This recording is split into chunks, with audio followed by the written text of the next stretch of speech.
우리 중에 누구든지 자기를 위하여 사는 자가 없고 자기를 위하여 죽는 자도 없도다.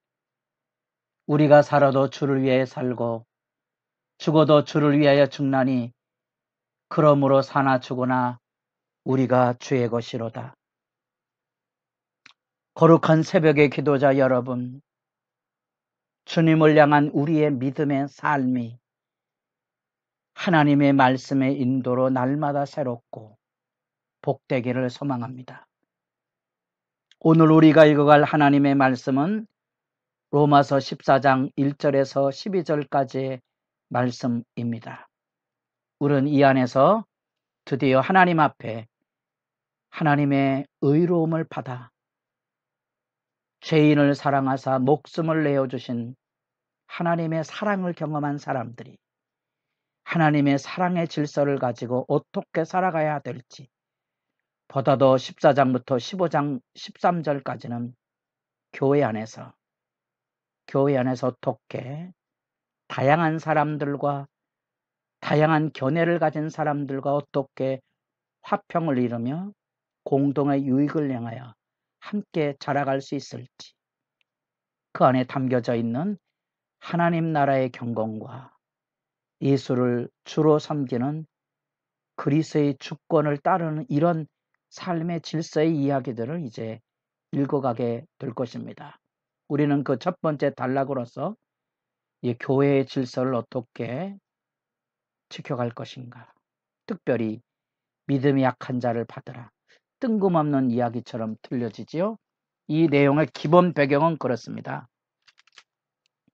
이 로마 교회는 바울이 선교한 교회가 아니고 그 안에 있는 다양한, 특별히 바울이 선교 사역을 하는 동안에 바울이 함께 동행했던 브리스기라 아굴라도 유대 크리스찬으로서 로마의 추방령에 의해서 로마에서 추방되었습니다. 다시 말하면 로마에는 유대 크리스찬들이 머물지 못하는 시기가 클라디우스 황제 때에 있었습니다.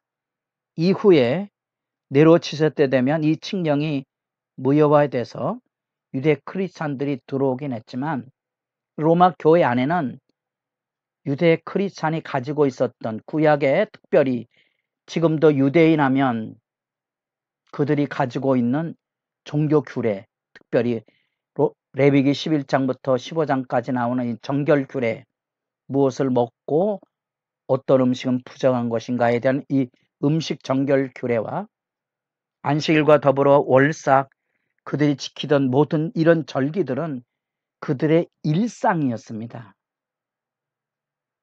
그러니까 그들의 그 일상 라이프 스타일이 그대로 있기 때문에 자기들만의 라이프 스타일을 바꾸지 못했고, 여러분들이 이 문제가 성령에 충만해서 5,000명씩 회개하셨던 베드로에게도 이것이 쉽지 않은 걸림돌이었다는 사실을 기억하시죠? 고넬료의 초대에 마치 마지못해 왔다는 투의 그런 이야기의 서두를 갈라디아서 2장에 안디옥에서 유대 크리스찬들이 내려왔을 때 자리를 떴던 이 베드로의 위선적인 행동을 바울이 면전에서 책망했던 이야기들을 기억하시죠? 왜냐? 그게 나쁘고 좋고 그런 문제가 아니고 하나의 라이프 스타일, 삶의 일상이기 때문에 그렇습니다. 그렇다면 유대 음식 규례를 지키는 사람들에겐 로마 사회 안에 있는 이방 신전에 제물로 드렸던 고기들이 대부분 시장으로 나오기 때문에 여러분들이 고린도전서 8장에서 10장까지 이어진 단락 안에도 그와 같은 규례가 나오는 것처럼 그것을 먹을 수 있는 자유로운 입장에 있는 사람 반면에 그런 것들은 양심에 꺼려서 믿지 못하는, 그래서 신뢰하지 못하는, 그래서 그런 것들로 인하여서 갈등이 일어나는 상황을 지금 여러분들이 추정하시고 말씀을 읽으셔야 합니다. 여기 강한 자 약한 자란 말은 힘에 대한 얘기가 아니고요. 음식을 먹을 때 내가 양심의 자유로 먹는다는 강한 자지요. 나는 신앙 양심에 그것은 먹지 않아야 된다고 생각한다. 이게 약자입니다. 그런데 강한 자, 약자 다 존중해야 되는데 강한 자는 강한 자대로 예수 안에 모든 음식은 자유로워. 구약의 율법은 더 이상 의미가 없다고 이렇게 섣부르게 말할 수 있고 약한 자들의 입장에서는 우리가 그리스도인이 되었어도 지켜야 될 율법의 규례가 있고 신앙의 양심이 있어. 이런 것들이 이제 갈등이 되는 거죠. 저희도 이제 전통적인 교회 안에 술, 담배를 금하는 문화를 가지고 있고 세상이 그것을 그리스도인의 표지로 본 문화가 있었습니다. 지금은 아마 그런 인식이 많이 무너져 있지만 지금은 건강상의 이유로라도 술, 담배를 금하는 것이 일반적인 입장 아닙니까?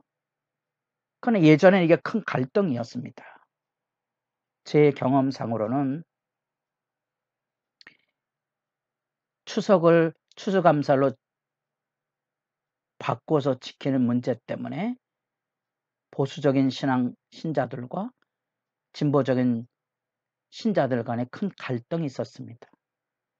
그건 하나의 선택일 뿐인데 그런 것들도 지금 양편에는 이게 굉장히 마치 신앙 변절자인 것처럼 욕을 하고 그런 것으로 자기 의로움을 드러내려고 하는 율법적 위선자들이 행행하고 있다는 사실도 아프게 여러분 받아들이셔야 됩니다.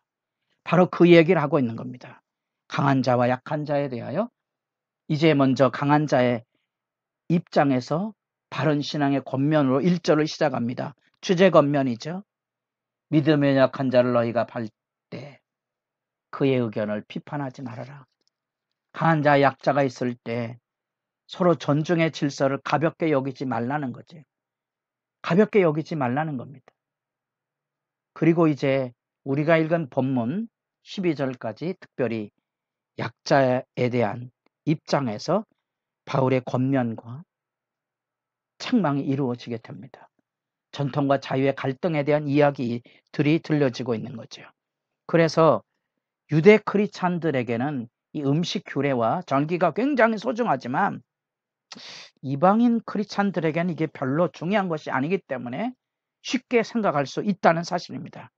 그래서 4절부터 먼저 약한 자에 대한 입장에서 남의 하인을 비판하는 너는 누구냐 이런 이야기를 합니다. 이 이야기는 이제 약자의 입장에 대한 바울의 책망입니다. 강한 자는 하나님 앞에서 각자의 믿음을 따라서 그런 것들은 자유롭게 지킬 수 있다고 하나님의 부름을 받아서 하나님 앞에 섰습니다. 그렇다면 그들의 입장을 너희들은 비판할 자격이 없다는 거예요.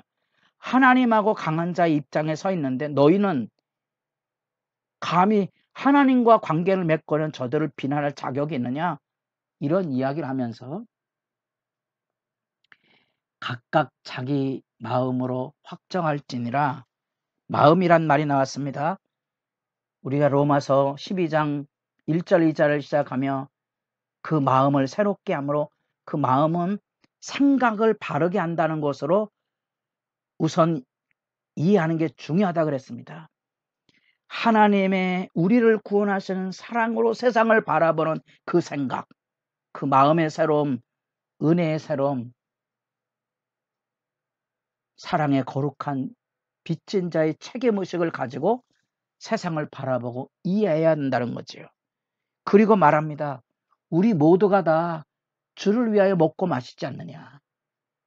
살아도 주를 위해 살고 죽어도 주를 위해 사나니. 그렇다면 우리 각자가 다 음식을 자유롭게 먹는 사람과 꺼려서 먹자는 사람들이 다 각자가 하나님을 위하여서 생명을 건 믿음의 선한 싸움을 싸우고 있는데 서로 비판해서 되겠느냐 하는 입장입니다. 그래서 이 입장 안에서 강한 자든 약한 자든 하나님께서 음식을 먹을 수 있는 믿음도 주었고 그것을 꺼려서 구별하는 경건의 열심도 존중한다면 하나님이 함께 받으셨다면 비판하지 말고 하나님이 받으셨음을 존중하고 서로 입장이 달라도 서로 주님의 영광을 위해 산다는 공유의 정신, 존중의 질서를 지키고 그 삶의 문제에 대해서 각자가 하나님 앞에 심판을 받게 될 것을 기억하자. 각자의 신앙의 질서를 인정해주며 살자는 거죠. 하나님이 음식을 먹을 수 있는 믿음도 주셨고 그것을 거부할 수 있는 신앙의 양심도 주셨다면 하나님이 각자를 받으셨다는 거죠.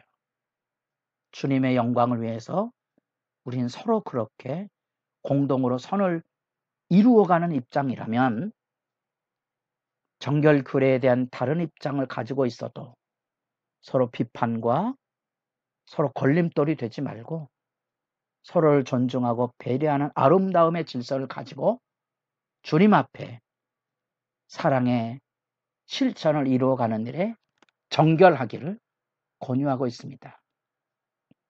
우리에게도 조금 더 마음을 넓게 열고 각자의 소중한 신앙의 가치관, 삶의 질서를 여러분 존중하는 법과 조화를 이루는 법을 배워가도록 여러분의 기도가 깊어져 갈 수 있기를 바랍니다.